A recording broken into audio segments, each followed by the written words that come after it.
Vivemos em tempos em que as redes sociais amplificam debates, mas deixam pouco espaço para reflexão.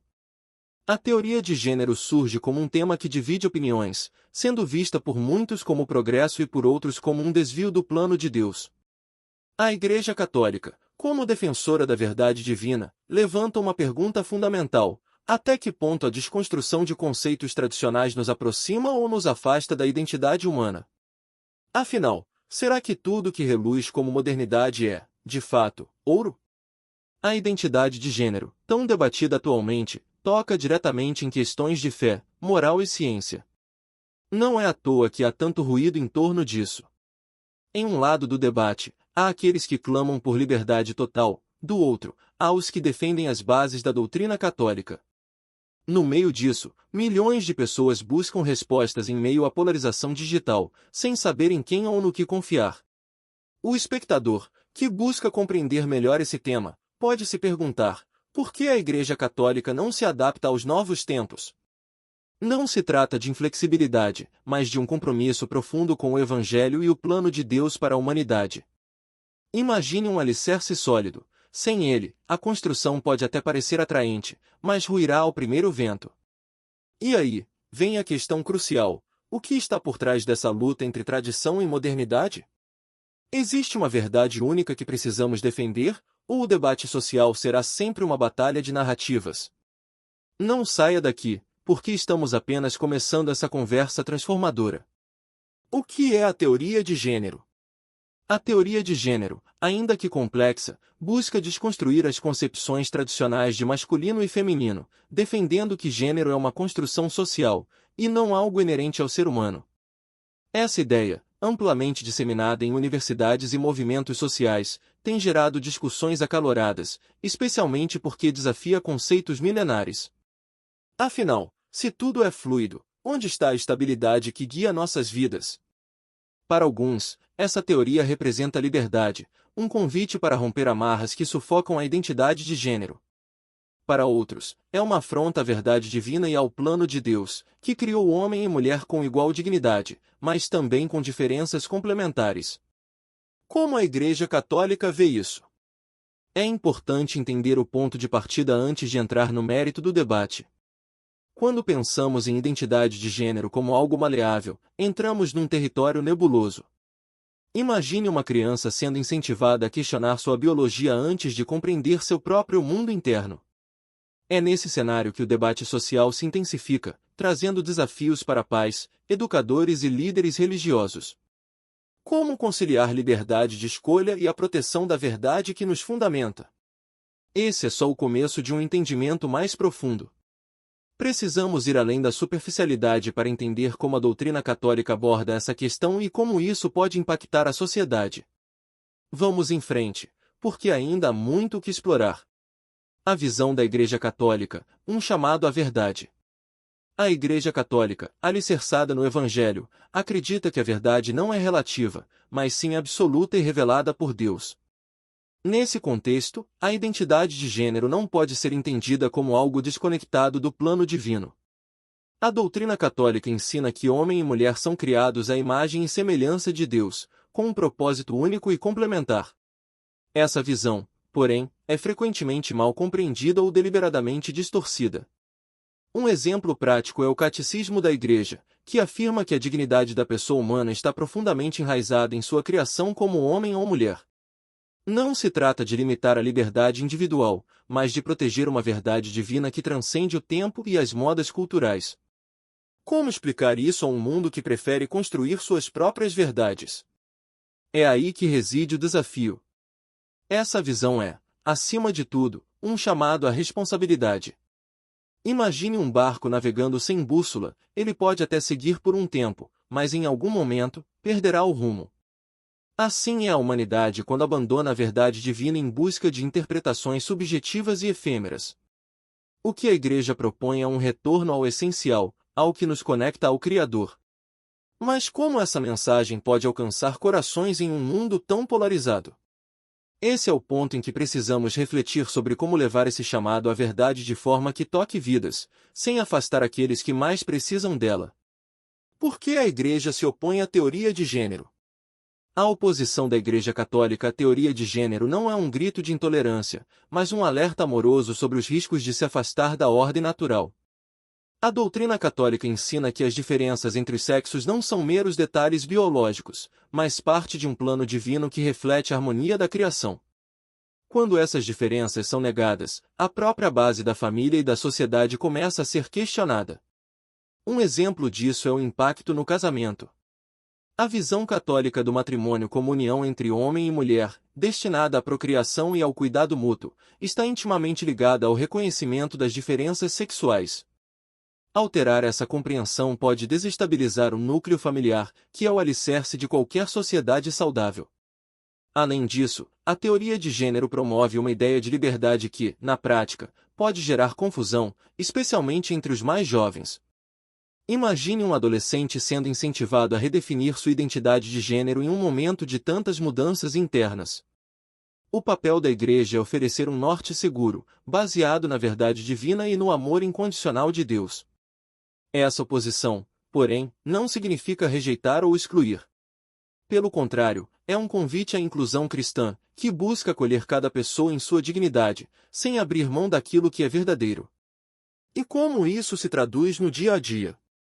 É sobre isso que falaremos a seguir. O impacto social e cultural da teoria de gênero. A teoria de gênero não é apenas um conceito acadêmico, ela tem desdobramentos práticos que afetam a sociedade como um todo. Um dos impactos mais visíveis é na educação infantil, onde crianças são expostas a discussões sobre identidade de gênero antes mesmo de compreenderem seu próprio corpo e emoções. Isso levanta uma questão crucial: estamos protegendo ou confundindo as próximas gerações?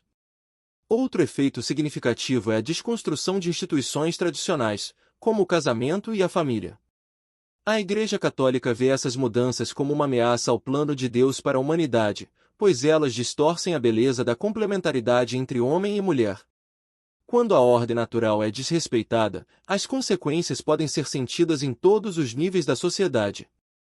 Além disso, o debate social em torno da teoria de gênero é marcado por polarização digital, com discursos extremos que pouco contribuem para a compreensão mútua. A Igreja, porém, acredita que é possível dialogar com caridade, promovendo uma verdadeira inclusão cristã que acolha a todos, sem comprometer a verdade. Mas como equilibrar amor e firmeza em um tema tão controverso? Esse é o desafio que exploraremos no próximo tópico, à luz do Evangelho e do exemplo de Cristo. O Evangelho e a inclusão verdadeira.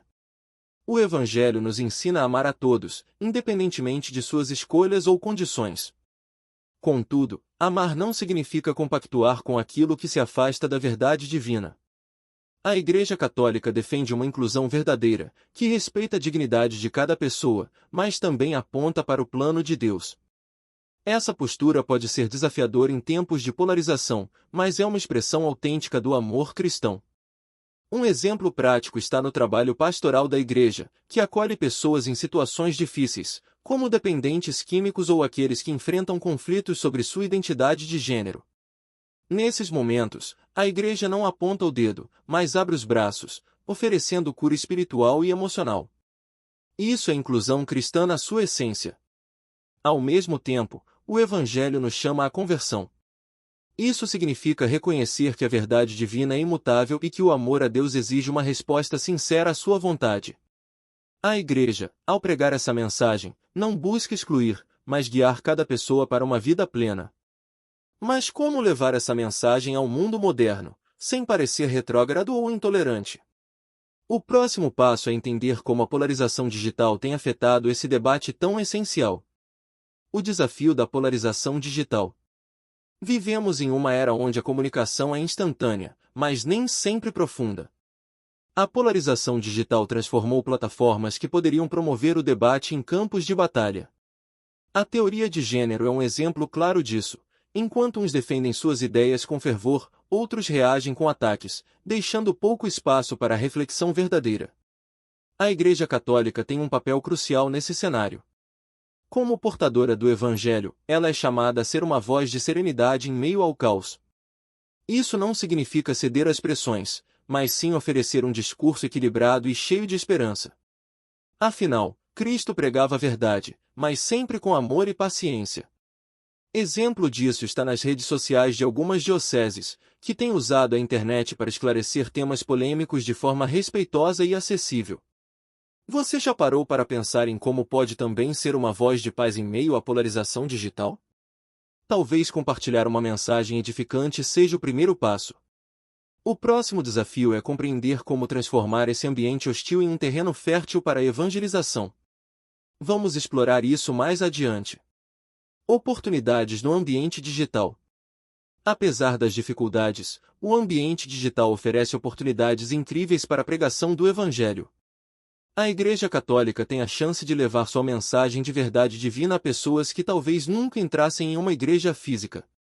Mas, para isso, é preciso criatividade e estratégia. Um exemplo concreto é o uso de vídeos curtos e dinâmicos, como Reels ou Stories, para explicar conceitos complexos de forma simples e envolvente. Um sacerdote pode, por exemplo, falar sobre identidade de gênero em menos de 1 minuto, apontando para o plano de Deus de maneira atrativa. Esses pequenos gestos fazem toda a diferença. Além disso, os católicos leigos também podem participar dessa missão. Compartilhar posts que promovam a inclusão cristã ou participar de debates sociais com respeito são maneiras de plantar sementes de verdade em corações inquietos. Cada curtida ou compartilhamento pode ser um ato de evangelização. Mas, claro, não basta estar presente. É preciso ser autêntico e fundamentado. Como cada católico pode assumir esse papel com sabedoria? Isso nos leva ao próximo ponto. O papel do católico no debate atual. O católico de hoje precisa ser mais do que um espectador nos debates sociais. Ele é chamado a ser sal da terra e luz do mundo, levando o evangelho a cada canto, inclusive nos espaços digitais. Isso significa enfrentar temas polêmicos, como a teoria de gênero, com caridade e firmeza, sem jamais abrir mão da verdade divina. Para isso, é essencial estudar a doutrina católica. Um católico que conhece o plano de Deus tem muito mais confiança para debater sem cair em armadilhas. Livros como o Catecismo da Igreja Católica e documentos papais são excelentes começos. Você já se perguntou quanto tempo dedica a conhecer sua própria fé? Além disso, é importante praticar a empatia. Um bom exemplo é ouvir antes de responder, buscando compreender as dores e os questionamentos do outro. Um debate produtivo nasce de uma conversa respeitosa, e não de ataques ou desprezo. Como disse Santo Agostinho, a verdade é como um leão, não precisa ser defendida, apenas libertada. O que acontece quando muitos católicos assumem essa postura? Transformam o mundo ao seu redor. E é essa missão transformadora que nos prepara para a conclusão desse vídeo. A verdade nunca foi tão necessária quanto em nossos dias. A teoria de gênero é apenas um dos desafios que colocam em xeque nossa fé, mas é também uma oportunidade de reafirmarmos nossa identidade como filhos de Deus. Como católicos, temos o dever de ser luz em meio às trevas, oferecendo respostas que nascem do Evangelho e da doutrina católica. Então, se você deseja continuar explorando temas profundos como este, não perca tempo. Inscreva-se no canal, curta este vídeo e compartilhe com seus amigos. Cada ação sua ajuda a espalhar a mensagem de Cristo e a combater a polarização digital com palavras de paz e verdade. E lembre-se, ativar as notificações é garantir que você nunca perca uma reflexão que pode transformar sua vida. Vamos juntos levar o amor de Deus ao mundo. Esta jornada está apenas começando. Terminei.